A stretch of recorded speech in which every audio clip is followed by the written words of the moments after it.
Stewart, what do we make of this Chelsea team after they give up 5 goals against Liverpool? What kind of confidence do you have that they can go to Wolves and get a result? All they need is the draw. I think they will get a result. I think the actual Liverpool game will give them a bit of confidence in terms of the way they attack, the way that when they brought on Pulisic, they looked a totally different team. But going back to Stevie's point, Chelsea beat Manchester United with Giroud up front, and he can hardly move, and he caused them problems. Vardy can cause them even more problems. But that's one of the problems with Chelsea. Is Giroud going to play well, or is he going to be that target man that never wins the ball in the air? Are they going to play Tammy Abraham, who can run in behind? It's all about the players in behind that main strike. And if they perform well, I think they'll beat Wolves.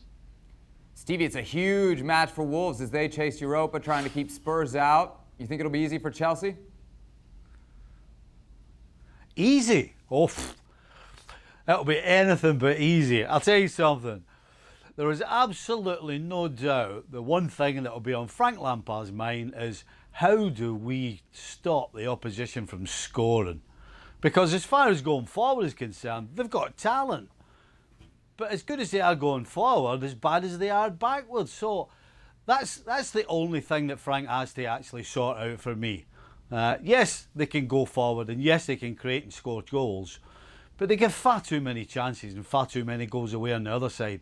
And so when you're playing against a team like Wolves, you've got to be panicking, because Wolves like to get at you, and they can get at you with pace. So, listen, Frank's decisions about attacking are pretty straightforward and easy. He's got loads of choices. As far as defending's concerned, he's got a lot of choices, but none of them are good choices.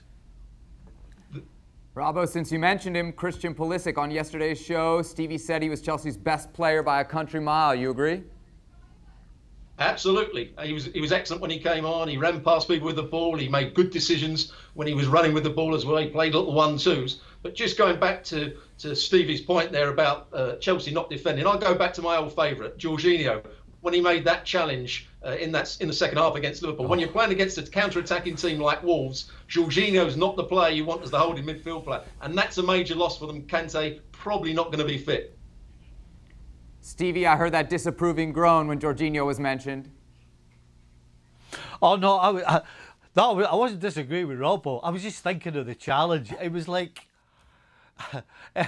honest to goodness, he was never even getting there. And then he just... What a professional. You're never getting there. You just throw yourself in anyway. I mean, it was a horrendous challenge. And again, it just backs my point up. You know, Frank's choices as far as defending in the middle of the park are limited. And when you've got to play Jorginho, then that tells you that you're limited. So, hey, Frank, good luck sorting out this middle of the park and your back line against Wolves. All the best.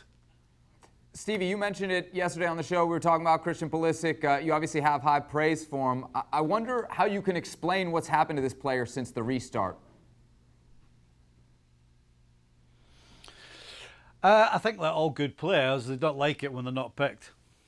I can't think of anything worse when you're sat there and you think you should be playing and then you're not picked and then you're sat on the bench. And then all you hear is, "I'll go and warm up," and you're like, "Oh, go and warm up."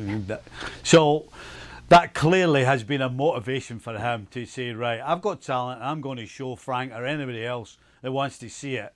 And that's just been a good player, been a good pro, and it tells you a lot about the kid that he can get through that and produce what he's producing now. Robbo, easy to make the case for Pulisic to be a starter now, but you look to next year, Ziyech, Werner already coming in, Havertz potentially as well. You think he can sustain this? Absolutely. I think you mentioned those players. I think Willian will be gone. I don't think Mason Mount's been quite the player that he was at the start of the season. So I think he still gets in the side. Timo Werner will play through the middle. They go with a different style rather than Giroud up front. Timo Werner will play there. Ziyech will play one side, and I think Pulisic will play the other. And the way he's been playing from probably, I would say, October time when he got in the side, he's been excellent for Chelsea, and he's looked a real star, real talent, and he's got great pace, and he makes good decisions with the ball. Thank you, Robbo. Thank you, Stevie. Plenty more from the boys over on today's edition of ESPN FC's Extra Time. You can find it on our YouTube channel where we take your questions straight off of Twitter. Thanks for watching ESPN on YouTube. For more sports highlights and analysis, be sure to download the ESPN app. And for live streaming and premium content, subscribe to ESPN+.